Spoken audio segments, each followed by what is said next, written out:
Do you agree with Steve Kerr that the season was a success? No.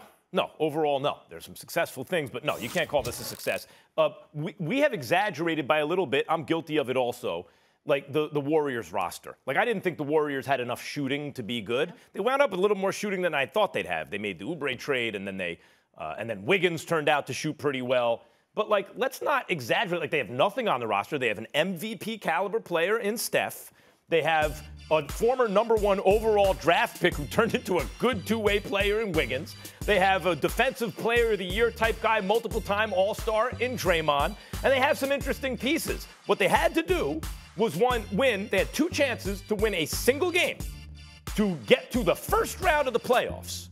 I'm sorry, with everything I just said, and you have 2 chances just to win once against a compromised Lakers team, against a Memphis team, lose in the first round, at least get to the first round. They couldn't even do that. And why not?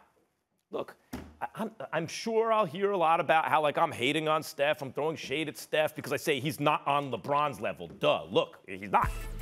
But I brought up that I was there, saw you there, at Oracle when he had 4 minutes and 22 seconds in the fourth quarter, 7th game, to manufacture a single point, running the greatest half-court offense ever, came up with 0. You know what he did in the last 3:30 of overtime the other day? With the whole season on the line, get to the first round.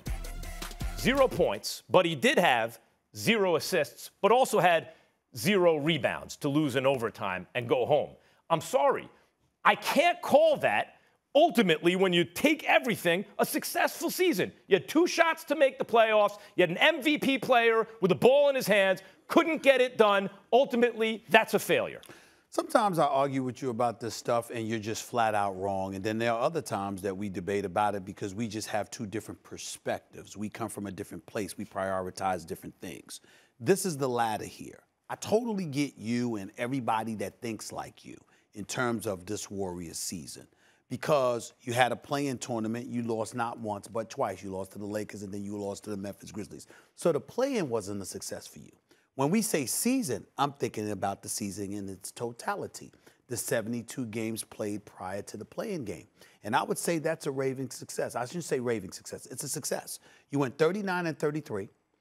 Steph Curry, without Klay Thompson, reminded you of his greatness, leading the league in scoring at 32 a game, shooting about 49% from the field, shooting 42% from three-point range, okay? You discovered guys like a Jordan Poole, for example, and what kind of role he can ultimately play. James Wiseman goes down, he gets hurt. That's a 7-footer that can give you some things from the inside. On both ends of the floor. We can't forget that Kelly Oubre wasn't available. He was supposed to be there, okay? So when you look at it from that perspective, now let's fantasize for a second and say to ourselves, because this is how you have to look at a season that was devoid of championship expectations. If they were a championship contender and that was our expectation, you'd have a point. But nobody looked at the Golden State Warriors that way this year. But now, let's say Wiseman is healthy, Kelly Oubre is there, Andrew Wiggins is still there. Steph is still there. Jordan Poole is still there. And Draymond Green is still there. And a healthy Klay Thompson is coming back. Yeah, I mean. What I'm saying is, if you look at next season, same squad. Yeah. Same squad. You're talking about, in all likelihood, a berth in the conference finals. And so to me, when I look at it from that perspective, I'm going to sit up there and I'm going to say, I agree with Steve Kerr. I agree with Steve Kerr in terms of developing some of the younger guys, Steph Curry shining and shining brightly. Somebody's got to do something about Draymond Green shooting. Everything else is there. He won the scoring title, some of the best records in the spring. I said Draymond Green, no. No, but I'm saying about Steph Curry. I'm just looking at MVP. Draymond Green shooting 27% from three-point range ain't going to cut it. And where Max and I inherently disagree is this part. Max wants to act like size doesn't matter a lot of times. We made a big deal when a Spud Webb or a Nate Robinson won the slam dunk contest. Why? Because they were miniature and did what they did. Whereas when Dwight Howard, even though he won a slam dunk title, when he put on a Superman cape, it wasn't that big of a deal to us. Like time to respond to because that. he's 6'11". He's 6'11". Chris Paul, for example, being a quintessential cerebral point guard. Isaiah Thomas being an all-time great, a miniature dynamo that can score. Allen Iverson, great pound for pound. No, I don't think size doesn't matter. But that's different than the Russell Westbrook with 6'4" and others. So I'm looking at Steph Curry.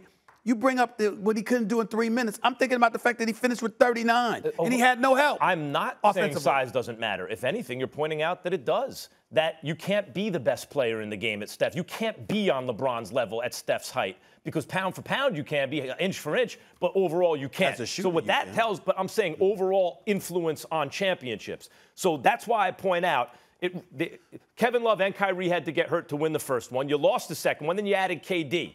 Like, what I saw from Steph in the final game and what I see on this team is the number one success of the season is you developed Andrew Wiggins. Either you can keep him and trade the draft pick, Minnesota's draft pick, and Wiseman into something great maybe, or maybe you package Wiggins too. But what I saw from the Warriors is they're going to have to do something to bring in a player better than Steph, taller maybe, if they want to get back to being a dynasty. Hold on, whoa. Are you saying that Klay Thompson coming back with this squad wouldn't be enough for them to win a championship? No, they wouldn't win a championship. You don't think they could win a championship with Klay Thompson back? I think they'll come a little short, yeah.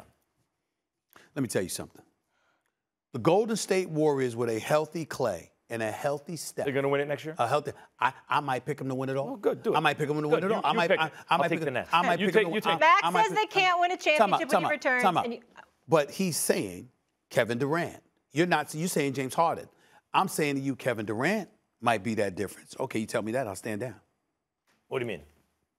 That would be the reason that you would pick him. Oh, sure. KD is the best player on the team. Harden runs the offense. If you take Harden off, they're not going to win. With Harden, they're going to win. Okay.